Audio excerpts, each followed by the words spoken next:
আল্লাহ পাক কোরআনে বলেছেন কদ আফলাহা মান যাক্কাহা, তারাই সফল যারা ভিতর থেকে পরিশুদ্ধ হয়েছে। ওয়া কদ খাবা মান দাসাহা, সে ব্যক্তি ধ্বংস হয়ে গেছে যার অন্তরটা ধ্বংস হয়ে গেছে। আর এই প্রতিটা বিষয় দিয়ে তারা আপনার রূহটাকে নষ্ট করে দিয়েছে। দাজ্জালের অনুসারীরা আপনার রূহটাকে, আত্মাটাকে নষ্ট করে দিয়েছে।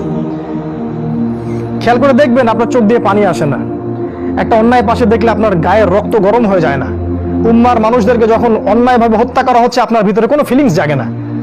আপনি খেয়াল করে দেখবেন যে আপনি ঘন্টার পর ঘন্টা পর্নোগ্রাফি দেখছেন, জিনা দেখছেন, 3x দেখছেন, কিন্তু আপনার ভিতরে কোনো ফিলিংস কাজ করে না, মানে কোনো অনুশোচনা কাজ করে না, কারণ আপনার ভিতরটা নষ্ট করে দিয়েছে তারা। আল্লাহ রসুল বলেছেন যখন মানুষ একটা পাপ করে কলবে একটা দাগ পড়ে, আরেকটা পাপ করে আরেকটা দাগ পড়ে, আরেকটা পাপ করে আরেকটা দাগ পড়ে। যদি তওবা করে দাগ উঠে যায়, তওবা না করলে দাগ পড়তেই থাকে পড়তেই থাকে, এক পর্যায়ে এই কলবটা দুর্গন্ধযুক্ত কলব হয়ে যায়। এত দুর্গন্ধ বের হয় কলব দিয়ে, যদি মানুষ জানতো তাহলে মানুষ থাকতে পারতো না পৃথিবীতে।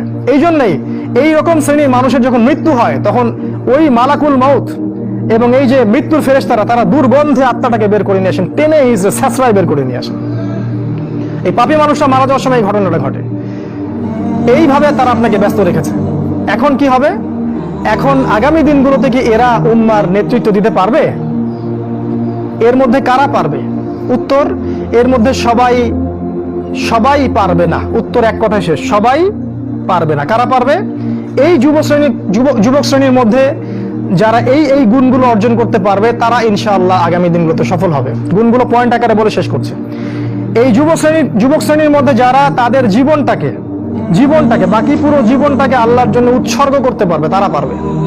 এক নাম্বার, এই যুবক শ্রেণীর মধ্যে যারা আল্লাহর জন্য তাদের জান, মাল, সময়, শ্রম ব্যয় করে দিতে পারবে, কুরবানি করতে পারবে।